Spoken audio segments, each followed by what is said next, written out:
কৰ্ণাটকৰ দৰে হ'ব নেকি 2024 নিশ্চিতভাৱে আমি সেই চেষ্টা কৰি আছোঁ। কৰ্ণাটকতকৈ বেয়া অৱস্থা কৰিব লাগিব ভাৰতীয় জনতা পাৰ্টি।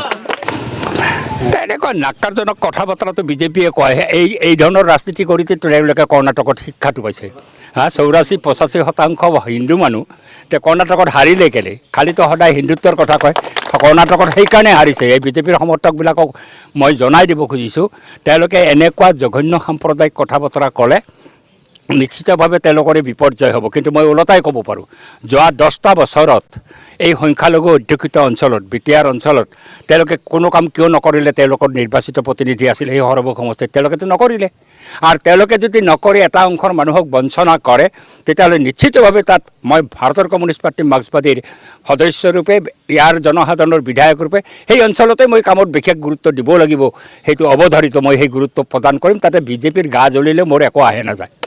বৰ্ষত 40 কিলোমিটাৰ ৰাস্তা, তাৰে 15 কিলোমিটাৰ নৱীকৰণ, 15 কিলোমিটাৰ মোৰ পথ নিৰ্মাণ, পকীপথ নিৰ্মাণ আৰু 10 কিলোমিটাৰ উন্নত পকীপথ নিৰ্মাণ। মুখ্যমন্ত্ৰী 3টা শিতানত এইবাৰ পথ নিৰ্মাণৰ ব্যৱস্থা কৰিছে। তাৰে মই 40 কিলোমিটাৰ পাইছোঁ। এই 40 কিলোমিটাৰৰ আজি মোৰ আধাৰশিলা শেষ হ'ব। আজি 6টা পথৰ মই আধাৰশিলা কৰিম।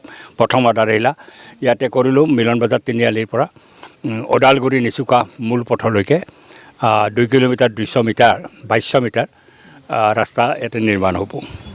মই ভাৰতৰ কমিউনিষ্ট পাৰ্টি মাৰ্ক্সবাদীৰ সদস্যৰূপে, ইয়াৰ জনসাধাৰণৰ বিধায়ক ৰূপে সেই অঞ্চলতে মই কামত বিশেষ গুৰুত্ব দিব লাগিব।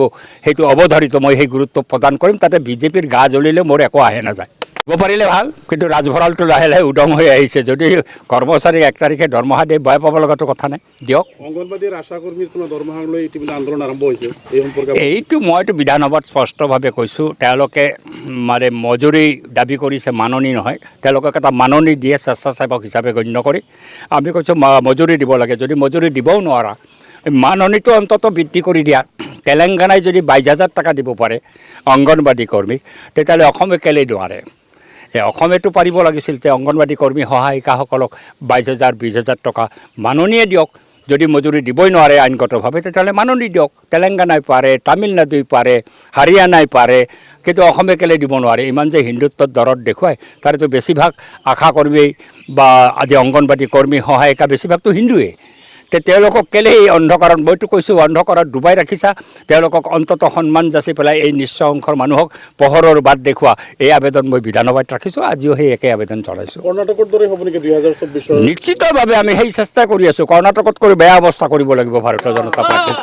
এইটোৱে আমি আমাৰ হয়তো বাৰাবেটা মুছলিম বস্তি যিটো ৰাস্তা আমাৰ MLA ছাৰে আজি উদ্বোধন কৰলাক, এইটো আজি আমি হয়তো মুছলিম বস্তিৰ ৰাইজ খুবেই আনন্দত হৈছোঁ আৰু MLA ছাৰক আমি ধন্যবাদ দিছোঁ।